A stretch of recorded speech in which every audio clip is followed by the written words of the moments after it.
Welcome back. ప్రధాని మోదీ చైనాలో Shanghai సహకార సదస్సుకు హాజరవడానికి వెళ్తున్నారు. అంతేకాదు 31వ తారీఖున రేపు ఆయన చైనా అధ్యక్షుడు జిన్పింగ్తో కూడా భేటీ కాబోతున్నారు. ప్రధాని మోదీ చైనా పర్యటనపై చాలా అంచనాలు ఉన్నాయి, చాలా ఆశలు కూడా ఉన్నాయి. దీని గురించి ఇప్పుడు మనం మాట్లాడుకోబోతున్నాం. నాగేశ్వర్ గారు, ప్రధాని మోదీ చైనా పర్యటనను ఎలా చూడాలి, భారత్కు కలిగే ఉపయోగాల గురించి, రెండు దేశాల మధ్య స్నేహ వాతావరణం గురించి చాలా పెద్ద ఎత్తున చర్చ జరుగుతుంది. మనకు అర్థం కావాల్సింది ఏంటంటే ఎవరు మన పొరుగు దేశంగా ఉండాలో మనం నిర్ణయించలేము. అందువల్ల geography cannot be change, it can't be altered. మనకు నచ్చినా నచ్చకపోయినా చైనా అక్కడ ఉన్నది మన పక్కన. అదొక బలమైన దేశం. భారతదేశం కూడా బలమైన దేశంగా పెరగాలని కోరుకుంటుంది. రెండు దేశాల మధ్య కాంపిటీషన్ ఉంటుంది, కాన్ఫ్లిక్ట్ కూడా ఉంటుంది. దాన్ని మనం ఏం చేయాలి? కాంపిటీషన్ కాన్ఫ్లిక్ట్గా మారకుండా జాగ్రత్త పడాలి, డిఫరెన్సెస్ను డిస్ప్యూట్గా మారకుండా జాగ్రత్త పడాలి.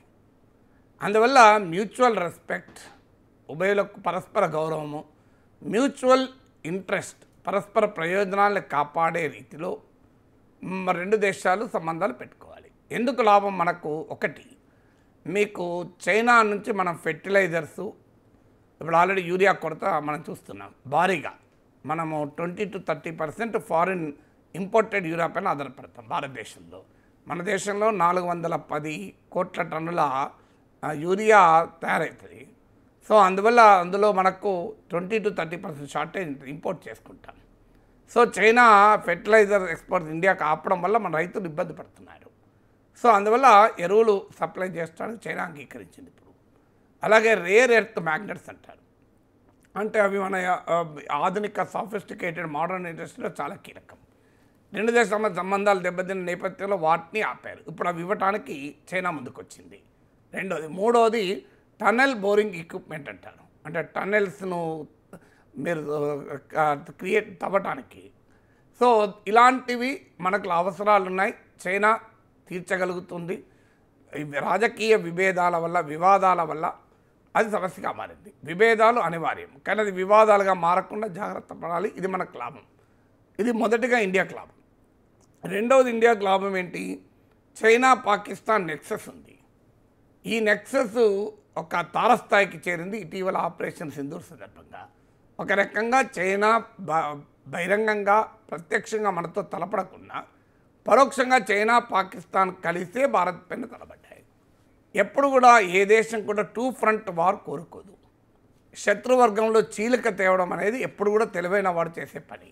మూర్ఖుడు చేసే పని ఏంటంటే ఇద్దరు కాదు 40 మంది రండి, పాకిస్తాన్ రాని, చైనా రాని, అమెరికా కూడా రాని, రష్యా కూడా రాని, అందరినీ కలిపి కొడతామని మన సోషల్ మీడియాలో దేశభక్తులు ఉంటారు చూడండి. సో ఈ దేశభక్తులు మాట్లాడతారు, కానీ యుద్ధం అలా ఉండదు. యుద్ధ భూమిలో మనము శత్రువును తక్కువ అంచనా ఎప్పుడు వేయకూడదు. అందువల్ల చైనా పాకిస్తాన్ మధ్య డీకపుల్ చేయగలిగితే అది మనకు లాభం కదా. సో అట్లీస్ట్ చైనా పాకిస్తాన్కి ఏ మేరకు సహకారాన్ని తగ్గించినా అది మనకు ప్రయోజనమా కాదా? సో అందువల్ల దాన్ని సాధించడం కొరకు, చైనా పాక్ నెక్సెస్ను బ్రేక్ చేయడం కొరకు చైనాకు మోడీ వెళ్ళడం కరెక్ట్. ఇక మూడవది, సరిహద్దు పైన ఘర్షణ వాతావరణం ఉంటే, సరిహద్దు పైన సైన్యాలు మోహరించి ఉంటే, ఎందుకంటే మన బార్డర్స్ ప్రపంచంలో పోస్ట్ కొలోనియల్ పీరియడ్లో చాలా దేశాల సరిహద్దుల్ని వలస ప్రభుత్వాలు నిర్ణయించారు, కొలోనియల్ రూలర్స్ నిర్ణయించారు. సో చైనా ఇక్కడ వరకు మాదంటుంది, ఇండియా ఇక్కడ వరకు మాదంటుంది, అంటే there is a disputed territory. ఇప్పుడు ఉదాహరణకు ఆక్సా చిన్ దగ్గర మాదని మనం అంటాం, అరుణాచల్ ప్రదేశ్ మాడని వాళ్ళదంటారు. ఇది ఇవాళ ఒక్క రోజులో తేలదు. వీటిపైన బార్డర్ డైలాగ్ నడవాలి చాలా కాలం. అది ఒక్క రోజులో పరిష్కారం కాదు. కానీ ఈలోగా ఏం చేయాలి? ఇద్దరు ఒకరికొకరు ఘర్షణ ఎదురవుతే ఏదైనా జరగచ్చు. గల్వాన్లో జరిగింది అదే కదా. అందుకొరకు ఏం చేస్తారంటే ఈ ప్లేస్ ప్యాంగ్సాంగ్ లేక్ అంటారు, ఆ ప్రాంతంలో ఫింగర్ 8, ఫింగర్ 4 ఇలా ఉంటాయి.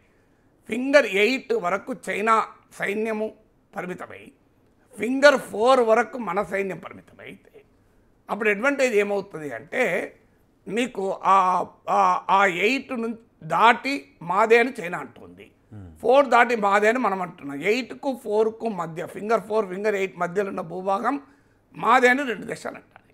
అక్కడ ఎవరు లేరు అనుకోండి, గొడవే ఉండదు కదా. ఫింగర్ 8 దాటాక చైనాదని మనం ఒప్పుకుంటున్నాం, ఫింగర్ 4 దాటాక ఇండియాదని చైనా ఒప్పుకుంటాడు. సో పరస్పరం ఒప్పుకున్న ప్రాంతాల్లోనే మోహరించి ఉంటే సమస్య రాదు కదా. సమస్య రాదు కదా. మీకు ఎక్కడ ఇప్పుడు హ్యాబిట్స్లో ఒకరు కూకట్పల్లిలో ఒకరు ఉన్నారనుకోండి, కొట్టుకుంటారా ఇద్దరు? సో ఇద్దరు వచ్చి మీరు సెక్రటరియట్ ట్యాంక్ బండ్ మీద నిలబడరు అనుకో, కొట్టుకునే ప్రమాదం ఉంటుంది. అందువల్ల ఒకరు కూకట్పల్లిలో పెడతాం, ఒకరు హ్యాబిట్స్ పెడతాం, పని అయిపోతుంది కదా. ఒకరు బందర్ రోడ్, ఒకరు ఏలూరు రోడ్లో ఉన్నారనుకో, విజయవాడ తెలిసిన వాళ్ళకు ప్రాబ్లం ఏం రాదు కదా. బందర్ రోడ్లో ఉన్నవాడుకు ఏలూరు రోడ్డు మధ్యలో ఒక ప్లేస్ ఉంటుంది, కానీ ఇద్దరు వచ్చి బీసెంట్ రోడ్లో కలిశారనుకో కొట్టుకుంటారు. సో అందువల్ల అలా దూరం పెట్టడం, ఆ డిస్ఎంగేజ్మెంట్ ఇప్పుడు జరిగింది. అంటే అర్థం సరిహద్దు ఫైనల్ అయినట్టు కాదు, మనము లొంగినట్టు కాదు, చైనా వాడు లొంగినట్టు కాదు, కానీ పరస్పరము ఎదురు కాకుండా అనవసరపు ఘర్షణలు రాకుండా జాగ్రత్త పడుతున్నాం. సరిహద్దు మీద పీస్ ఉంటే దేశానికి ఉపయోగమే కదా. ఏ దేశము యుద్ధం కోరుకోదు. ఇప్పుడు మనం కూడా ఏమంటున్నాం, మన ప్రైమ్ మినిస్టర్ మోడీ కూడా ఏమన్నాడు, ఇది బుద్ధుడు పుట్టిన దేశం, బౌద్ధ యుద్ధ నహి అన్నాడు. యుద్ధాన్ని ఎవడు, ఏ దేశభక్తుడు కూడా యుద్ధం కోరుకోకూడదు, ఉన్మాది మూర్ఖులే కోరుకుంటారు. యుద్ధం అంటూ వస్తే వెనకడుగు వేయకూడదు. యుద్ధం భారతదేశం కోరుకోకూడదు, కానీ యుద్ధం అంటూ అనివార్యమైతే, మన ప్రమేయం లేకుండా మన పైన యుద్ధం నెట్టబడితే అప్పుడు వీరోచితంగా పోరాడాల్సింది, ఇంకో మార్గం లేదు కదా. అప్పుడు వెనుజుపెట్టలేం కదా. సో అందువల్ల భారతదేశం యుద్ధం జరగద్దనే కోరుకోవాలి. సో అందుకు ఈ డిస్ఎంగేజ్మెంట్ ఉపయోగపడుతుంది. 4, ట్రంప్ ఇద్దరిని కలిపి వాయిస్తున్నాడు, చైనాను వాయిస్తున్నాడు, ఇండియాను వాయిస్తున్నాడు. మనము చైనాకు వ్యతిరేకంగా అమెరికాతో క్వాడ్లో కలిశాం. అమెరికా, జపాన్, చైనా, ఆస్ట్రేలియా, అంటే ఈ ప్రాంతాన్ని ఇండో పసిఫిక్ అంటారు. ఇండో పసిఫిక్లో చైనా ఆధిపత్యాన్ని అమెరికా సహించడం లేదు. ఇండియా కూడా ఇండో పసిఫిక్ ప్రాంతంలో చైనా ఆధిపత్యం మనకు కూడా ఇష్టం లేదు. ఆడ కన్వర్జెన్స్ ఉంది కనుక ఇద్దరం కలిశాం. కలిసిన అమెరికా వాడు మనకు ఏం ఉపయోగపడతలేడు, వాడు పోయి పాకిస్తాన్తో కలుస్తున్నాడు, ఐ లవ్ పాకిస్తాన్ అంటున్నాడు. సో నిన్నటిదాకా నినాదం ఏంటి, బీజేపీ పరివారం కూడా నమస్తే ట్రంప్, బాయ్కాట్ చైనా. అవును, ఇప్పుడు ఏమైంది, బాయ్కాట్ ట్రంప్, నమస్తే జింపింగ్ అంటున్నారు. అందువల్ల మనకు అప్పుడైనా ఇప్పుడైనా ఒక స్టాండ్ ఏముండాలి అంటే, ఒక దేశం కోసం మన దేశంతో కలవకూడదు. మన policy should be always independent. Indian national interest, భారతదేశ జాతీయ ప్రయోజనాన్ని దృష్టిలో పెట్టుకోవాలి అని చెప్పి చైనా శాశ్వత మిత్రుడా? శాశ్వత మిత్రుడు అమెరికా కాదు, చైనా కాదు, ఎవరు శాశ్వత మిత్రులు కాదు.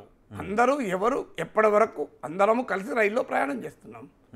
సో మీరు ఒకటి ఆర్డర్ ఇస్తాను, నేను ఒకటి ఆర్డర్ ఇస్తాను, నేను టీ ఆర్డర్ ఇస్తాను, మీరు బిస్కెట్స్ ఆర్డర్ ఇస్తారు, నేను నాగేశ్వరరావు బిస్కెట్ తీసుకుంటారా, మీరు ఒక బిస్కెట్ ఇస్తారు, ఏమండి టీ మీకు కూడా కావాలా, ఆయన కూడా ఒక టీ వేయ, రోహిత్ కూడా అంటాను.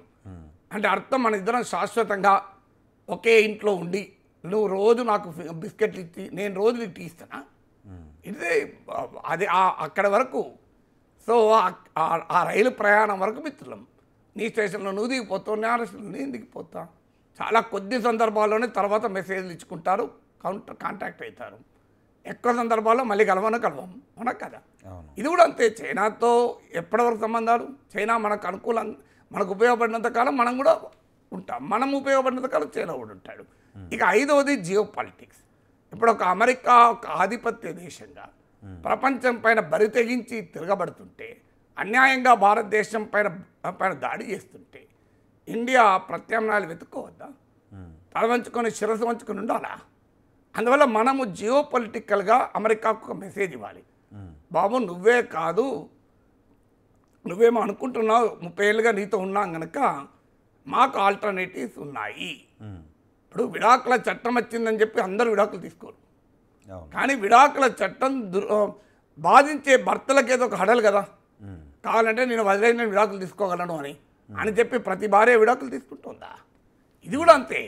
అమెరికాకు ఒక హెచ్చరిక, బాబు మాకు ఇంకో చైనా ఉంది, రష్యా ఉంది, అవసరమైతే మేమంతా కలిసి నీ సంగతి చెప్తాం. ఒక స్ట్రాటజిక్ సిగ్నలింగ్ అంటారు. ఇది వ్యూహాత్మక సంకేతాలు ఇవ్వడం. జియో పాలిటిక్స్లో స్ట్రాటజిక్ సిగ్నలింగ్, స్ట్రాటజిక్ పోస్టరింగ్ అంటారు. ఆ స్ట్రాటజిక్ సిగ్నలింగ్, స్ట్రాటజిక్ పోస్టరింగ్ కూడా అవసరం కదా. అది 5వది. సో అందువల్ల ఏ రకంగా చూసినా చైనాకు మోడీ వెళ్ళడం ఇలా 5 రకాలుగా స్థూలంగా చెప్పారు. ఇంకా చాలా చెప్పచ్చు. స్థూలంగా మనకు ఉపయోగం. అదే సమయంలో డిఫరెన్సెస్ లేవా ఉన్నాయి. బ్రహ్మపుత్ర మీద వాళ్ళు పెద్ద ప్రాజెక్ట్ కడుతున్నారు, అది మనకు నష్టం. సరిహద్దు వివాదం ఇంకా పరిష్కారం కాలేదు. చైనా పైన మన నమ్మకం లేదు గత అనుభవాల రీత్యా.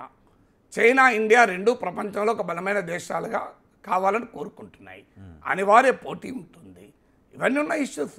అమెరికాతో లేవో ఇష్యూస్, ఇన్ని దేశాలతో ఇష్యూస్ ఉంటాయి. మనం సృష్టించిన బంగ్లాదేశ్ మన పైన తిరగబడతలేదా? ఇప్పుడు ఏం చేయగలుగుతున్నాం?